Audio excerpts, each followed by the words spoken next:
Hey everyone, so not that long ago, I was gifted the Star Wars Ralph McQuarrie art books. I thought it would be fun to do a series on early concept designs and art that some of you may have never seen before related to episode 4, 5, and 6. These books are chock full of early designs, unused characters and places, along with tons of context from Ralph and George on the creation of the films from a design standpoint. Now, for those of you who don't know much about Ralph McQuarrie, to share with you just how impactful he was, George Lucas states in the foreword of the first book, Ralph's artwork did not sell the film to the studio, that was never the intention, but his artwork and those that followed helped the cast and crew see what I wanted to do. They helped Ben Burtt work out the first sounds for the laser sword, they helped inspire the model makers and Joe Johnston at ILM, and most importantly, they were the starting point for John Barry, whose production design would be key in the first film. So let's take a look at the early development of Darth Vader.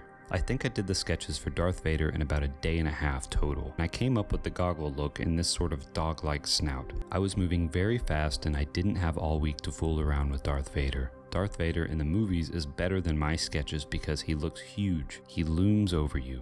My Darth Vader looked like a hunched down little wolf-like evil-looking little creature, McQuarrie said. So as we can see, these were the very first images of Darth Vader from Ralph McQuarrie. Noticeably much shorter here. He looks like he could be close to 5 foot tall here, which is pretty incredible. His helmet has a much wider bucket here, and his face looks a lot more like a skull. I definitely like the look we got later on. I think this skull look is a little too on the nose, in my opinion. Here's the second iteration here, and you can definitely tell it's starting to get closer to the Darth Vader that we all know and love. I can definitely see what he means by the dog-like snout, especially in this side profile picture. And then finally, one of Ralph's final concept sketches for Darth Vader. First image here has a lot shorter snout. I think this looks a lot closer to what we get in the movies. In the variants here with the larger snout, we can also see that he has a gun, which is really interesting. I think that would have made him a lot less menacing for sure. You know, the Vader we all know and love would just force choke you to death now. He wouldn't really have any need for a gun. It's a kind of testament to, even if I lose my lightsaber, I'm still deadly.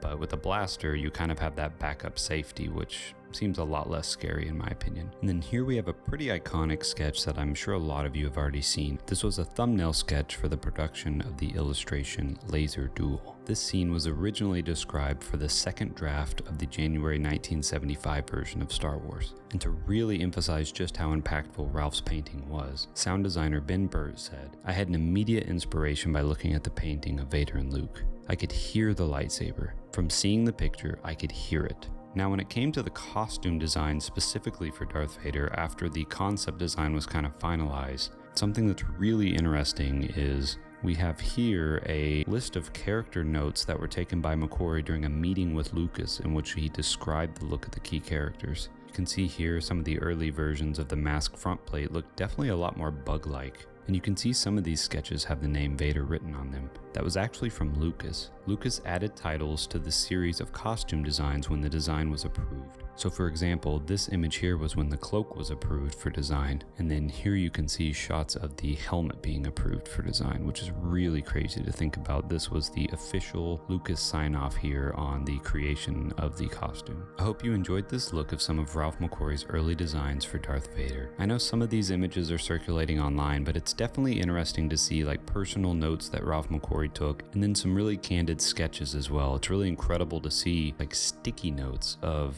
just these incredible iconic characters. I'm sure Ralph had no idea the impact these sketches were going to make when he was making them. Definitely excited to make more videos in this series. There is so much info in here of unused characters and early development. There's hundreds of pages of material that I had personally never seen before, and I can't wait to share more with you guys. I hope you have a great day or night, and may the Force be with you.